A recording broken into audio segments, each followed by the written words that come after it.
इसमें हम देखेंगे जावास्क्रिप्ट वेरिएबल्स क्या होते हैं, कैसे हम उनको डिक्लेयर करते हैं, डिफाइन करते हैं, और लेट और कांस्टेंट कीवर्ड कहाँ यूज होता है, कैसे यूज होता है। तो चलिए शुरू करते हैं। सबसे पहले हम देखते हैं कि व्हाट इज वेरिएबल। वेरिएबल क्या है? So variable is nothing but a data container which hold some data, some kind of value. So जिस तरीके से हम अलजेब्रा में करते थे x plus Y is equal to some value, बिल्कुल इसी तरीके से प्रोग्रामिंग लैंग्वेजेस में भी वेरिएबल होते हैं। फॉर एग्जाम्पल अगर मैं जावास्क्रिप्ट की बात करूं तो अगर मैं let x is equal to 2 assign कर रही हूं, let y is equals to 3, let z is equals to x plus y. So this code is perfectly valid. यहाँ पे कर क्या रहे हैं हमने एक वेरिएबल लिया x जिसकी वैल्यू हमने 2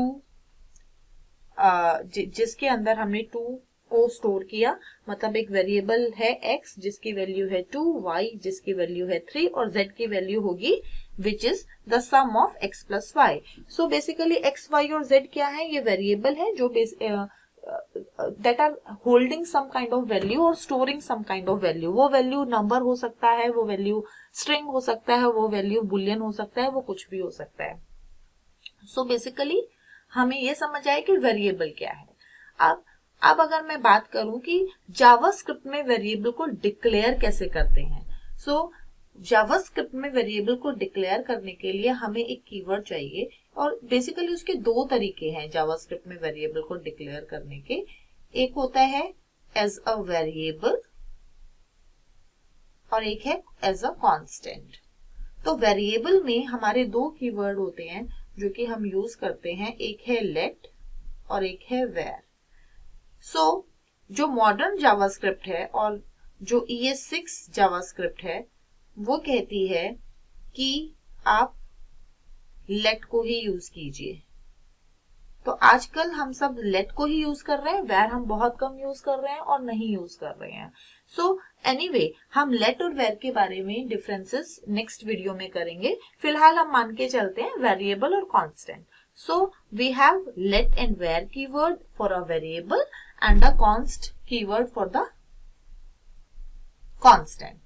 सो अब वेरिएबल और कांस्टेंट में क्या डिफरेंस है? तो वेरिएबल और कांस्टेंट में डिफरेंस ये है कि जो भी हम डिक्लेयर करेंगे विद द कीवर्ड लेट और वेर, उनकी वैल्यू हम रीअसाइन कर सकते हैं, मतलब हम उनकी वैल्यू को रिप्लेस कर सकते हैं। फॉर एग्जाम्पल अगर x इज इक्वल टू 2 है और वो मैं लेट कीवर्ड से डिफाइन कर रही हूं, तो मैं x की वैल्यू बाद में जाके चेंज कर सकती हूँ, कहीं पर भी ये अलाउड होगा।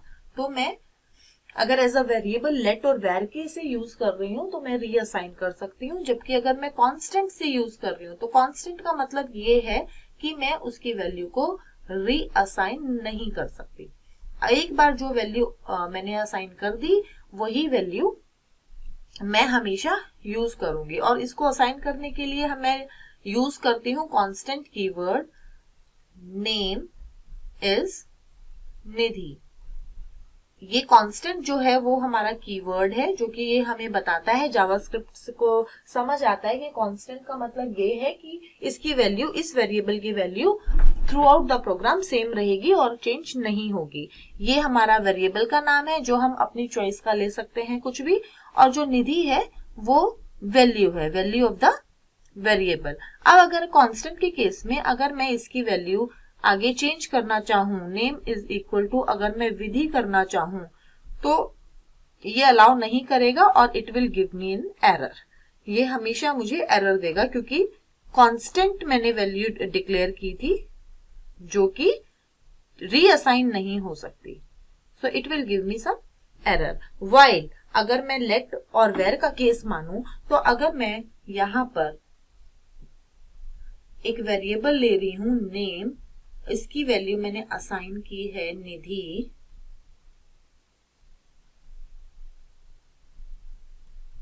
तो ये जो लेट है ये कीवर्ड है, नेम मेरा वेरिएबल का नाम है और निधि मेरी वैल्यू है।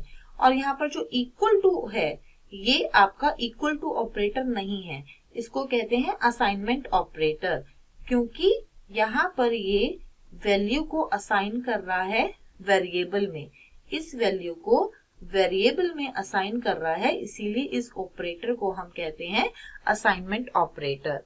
तो अगर हमने वैल्यू जो है वो लेट की हेल्प से डिक्लेयर की है और अगर मैं उसके बाद उस वैल्यू को चेंज करना चाहूं या रीअसाइन करना चाहूं, like name is equal to Vidhi, so it is allowed. यहाँ पर जो नाम है अब उसकी वैल्यू निधि ना रहकर विधि हो जाएगी, जबकि कांस्टेंट के केस में ऐसा नहीं होता।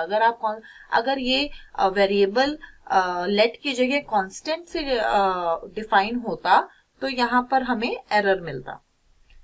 तो this is the difference between let and constant. अब आप कहेंगे कि ये कांस्टेंट क्यों डिफाइन किया है जब इसकी वैल्यू हम चेंज ही नहीं कर सकते, जब ये वेरिएबल है ही नहीं, so what is the point of defining a constant. सो देखिए बहुत सारी चीजें ऐसी होती हैं जहां पर हम वैल्यू को चेंज नहीं करना चाहते। फॉर एग्जाम्पल आपको याद है मैथ्स में हम करते थे पाई की value in circles, like the area of circle is pi r square और सरकमफ्रेंस इज 2 पाई आर। तो वो जो पाई की वैल्यू होती थी दैट इज 3.14 समथिंग, सो वो हमेशा ही कांस्टेंट रहती थी, उसको हम कभी भी चेंज नहीं करते थे, करेक्ट। तो ऐसी बहुत सारी सिचुएशंस हमारे पास भी आती हैं जहां पर हम वैल्यू चेंज नहीं करना चाहते। फॉर एग्जाम्पल अगर हम चाहते हैं कि जो हमारी वेब एप्लीकेशन है उसमें जो नंबर ऑफ यूजर है वो फिक्स हो, सो हम उसको कांस्टेंट वैल्यू देंगे और जिससे इंटेंशन क्लियर होती है कि मैं इस वैल्यू को चेंज नहीं करना चाहती। और इसका एक और फायदा ये भी हो सकता है कि मैं उस कांस्टेंट वेरिएबल को प्रोग्राम में 10 जगह डिफरेंट प्लेस पे यूज कर रही हूँ। तो अगर मैं उसकी वैल्यू बाद में कभी फ्यूचर में चेंज करना चाहूंगी उस कांस्टेंट की वैल्यू, तो फिर मुझे हर वो 10 जगह पर चेंज करना पड़ेगा, जो कि मुश्किल है और एरर दे सकता है। तो अगर मैं एक ही जगह पर उसको डिफाइन कर दूंगी तो मैं एक ही जगह पर वैल्यू चेंज करूंगी उसकी और वो बाकी सारी जगह पर ऑटोमेटिकली हो जाएगी। So mainly this is the way, this is the difference between constant and variable. अब हम इसे आगे प्रोग्राम बनाकर देखते हैं कि ये कैसे काम करता है। यहाँ पर मैं ऑनलाइन एडिटर यूज कर रही हूँ playcode.io। इसकी स्क्रीन को मैंने जूम कर लिया है। ये बेसिकली HTML, CSS और स्क्रिप्ट तीनों ही हमें प्लेटफॉर्म देता है। ये ऑनलाइन एडिटर है, बिल्कुल फ्री है। आप लोग ब्राउजर पर जाकर सिंपली राइट करें playcode.io तो you will get this screen. इस स्क्रीन को मैंने जूम कर लिया है ताकि आप लोगों को नजर आए। So let's start. सो हमने लिखा लेट नेम। अगर मैं इसकी वैल्यू किसी भी वेरिएबल की वैल्यू को असाइन नहीं कर रही हूँ तो जावास्क्रिप्ट उसको एज ए अनडिफाइंड मानता है। यहाँ पर वैल्यू असाइन नहीं है, अभी हमने वेरिएबल डिक्लेयर किया है विद नेम। ओके, यहाँ पर डिक्लेरेशन हुआ है पर असाइनमेंट नहीं हुआ, तो यहाँ पर जो नेम की वैल्यू होगी वो अभी अनडिफाइंड होगी। अगर और उसको मैं टाइप ऑफ ऑपरेटर से देख सकती हूँ कि इस वेरिएबल का जो टाइप है वो क्या है। तो ये देखो ये शो कर रहा है अनडिफाइंड, क्योंकि इसकी जो वेरिएबल है अभी अनडिफाइंड है। ये ना नंबर है, ना स्ट्रिंग है, ना बुलियन है, दिस इज अनडिफाइंड। अगर मैं इसको कॉपी करूं, इसको मैं कमेंट कर दूं और मैं यहाँ पर लिखूं let name is equal to, और अब मैं अगर इसकी वैल्यू डिफाइन कर रही हूं और अगर मैं इसको कंसोल करके देखूं तो ये मेरे को बताता है name at initial stages the value of name which is Nidhi. तो ये मुझे यहाँ पर आउटपुट दे रहा है। तो आप ये चीज याद रखना, अगर हमने कोई भी वेरिएबल डिक्लेयर किया है पर उसकी वैल्यू असाइन नहीं की है तो उसकी वैल्यू अनडिफाइन होगी। यहाँ पर हमने लेट लिया है यानी कि ये वेरिएबल है, और लेट का हमने ये समझा था, पढ़ा था कि अगर मैं लेट यूज कर रही हूँ जो कि वेरिएबल है तो मैं इस वैल्यू को रीअसाइन कर सकती हूँ। तो अगर मैं नेम इज इक्वल टू कोई और वैल्यू देती हूँ इसमें, सपोज फॉर एग्जाम्पल मैंने विधि दिया, और अगर मैं अब कंसोल करके देखना चाहूँ तो इसकी वैल्यू चेंज होनी चाहिए, करेक्ट।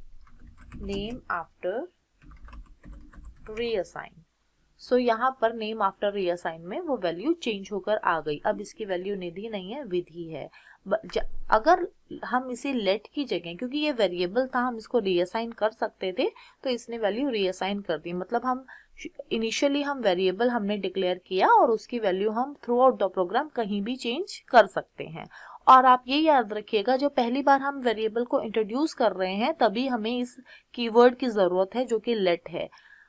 आफ्टर द डिक्लेरेशन हमें लेट की जरूरत नहीं है। देखिए हमने यहाँ पर लेट यूज नहीं किया है, हमने सिर्फ वैल्यू को रीअसाइन किया है, वैल्यू को यहाँ पर असाइनमेंट ऑपरेटर की मदद से रीअसाइन किया है। अब अगर मैं लेट की जगह कांस्टेंट कर दूं, तो मैंने बताया था कि कांस्टेंट में वैल्यू चेंज नहीं हो सकती, it should give me some error. और यहाँ पर देखिए वही हो रहा है। वो इनिशियल स्टेट पर उसने मुझे कहा कि यहाँ पर इसने वेरिएबल की value they the which is निधि, पर जब यहाँ पर कंसोल पर आया तो यहाँ पर ये एरर दे रहा है, uncaught type error assignment to constant variable. मतलब वो आपको बता रहा है कि यहाँ पर कांस्टेंट वेरिएबल में असाइनमेंट की कोशिश की जा रही है which is not allowed. So this is the main difference between let and constant. constant value को हम चेंज नहीं कर सकते, while जो वेरिएबल है where और let उसकी वैल्यू को हम रीअसाइन कर सकते हैं। And the third most important thing is कि अगर हमने वैल्यू को असाइन नहीं किया है तो उसकी वैल्यू जो है वो अनडिफाइंड होगी, नल नहीं होगी। It is not null, it is undefined.